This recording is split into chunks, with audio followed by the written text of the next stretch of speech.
పావన తులసిమాలలను ధరించువాడా, కావేరీ నది నీటితో చుట్టబడిన శ్రీరంగములోని శ్రీరంగనాథుడా, స్వామి, నా మనసులో మంచితనము కొంతైనా లేదు.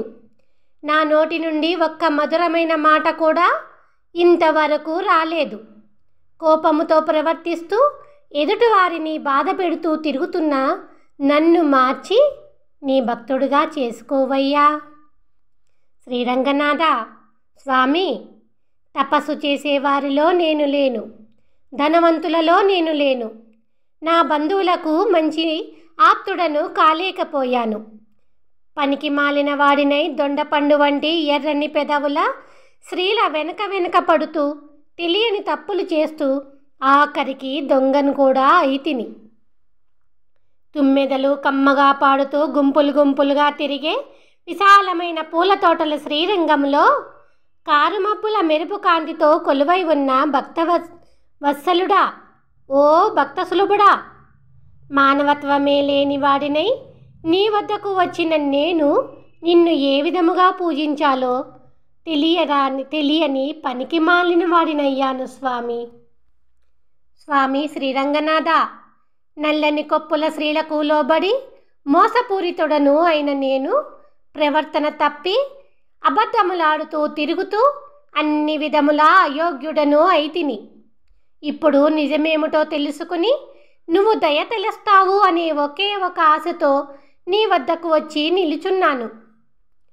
ఓ శ్రీయప్పతి, శ్రీరంగనాథ, నచ్చిన ఆకారముతో నిన్ను తలవగానే వచ్చి ఎల్లవేళలా ఆ భక్తుల మనసులలో కలిసిపోయి ఉంటావు అని వెటకారముగా నవ్వుకునే నేను ఒక్క మంచి విషయము కూడా తెలియని అజ్ఞానిని.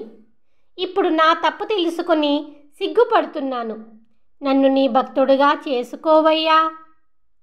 లోకములన్నిటినీ కొలిచి బలచక్రవర్తి తలను వశపరుచుకున్న వామనుడా, మెరుపు కన్నుల స్వామి, నా ప్రాణభూతుడా, ఓ భాగ్యవంతుడా, నా ప్రాణములకే ప్రాణమై ఉన్న నా స్వామి, ఎంతో పాపము చేసిన నేను ఇప్పుడు నిన్ను తప్ప వేరొకరిని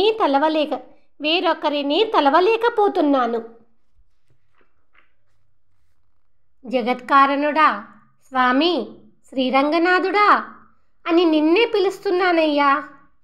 ఆనాడు గోవర్ధనగిరిని ఎత్తి వర్షము నుండి గోవులను గోపాలులను కాపాడిన నువ్వు ఈనాడు లేడి చూపుల స్త్రీల రస ప్రవాహపు వలలో పడి కొట్టుకొని పోతున్న నన్ను కరుణించలేవా స్వామి?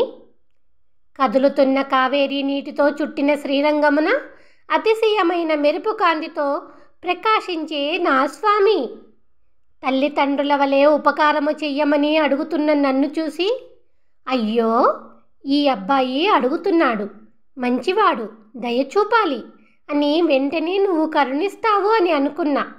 కానీ ఓయబ్బో, నువ్వు చాలా కఠినాత్ముడవే.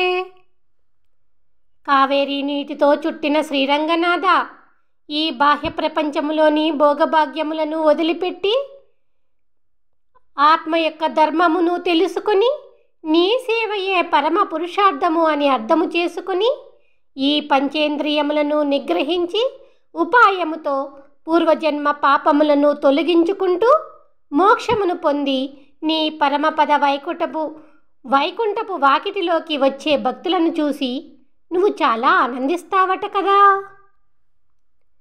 నీ సేవయే పురుషార్థము అని తెలియకపోయినా, చతుర్వేదములను తెలుసుకోలేకపోయినా, ఏ కులములో పుట్టిన వారైనా నీకు ఇష్టమైన తులసిని కళ్ళకద్దుకొని నిండైన భక్తితో తలపై పెట్టుకొని నీ దివ్యపాద పద్మములను మనస్ఫూర్తిగా తలుచుకుంటే వారిని నువ్వు ఎంతో అభిమానముగా నీ భక్తులుగా చేసుకుంటావని తెలిసినది.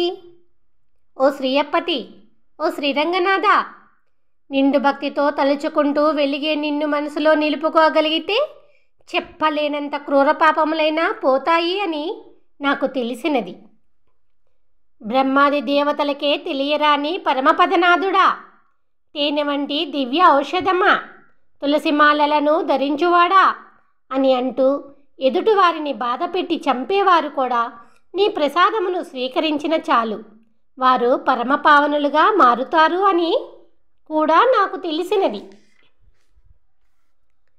నిండైన గుడిగోపురముల ప్రాకారములతో శ్రీరంగంలో కొలువై ఉన్న శ్రీరంగనాథ, తక్కువ కులములో పుట్టిన వారైనా సరే వారు మా భక్తులు అయినచో వారిని నాతో సమానముగా గౌరవించండి అని చతుర్వేద పారాయణము చేసే స్వచ్ఛమైన బ్రాహ్మణులతో నువ్వు చెప్పావు అని కూడా నాకు తెలిసినది. సాటిలేని 4 వేదములను చదివి వేదాంగములు 6 ఆచరించే పరిపూర్ణ బ్రాహ్మణులైనా సరే నీ భక్తులను కించపరిచినట్లయితే వారు వెంటనే చండాలురు అగుదురు అని కూడా చెప్పారు.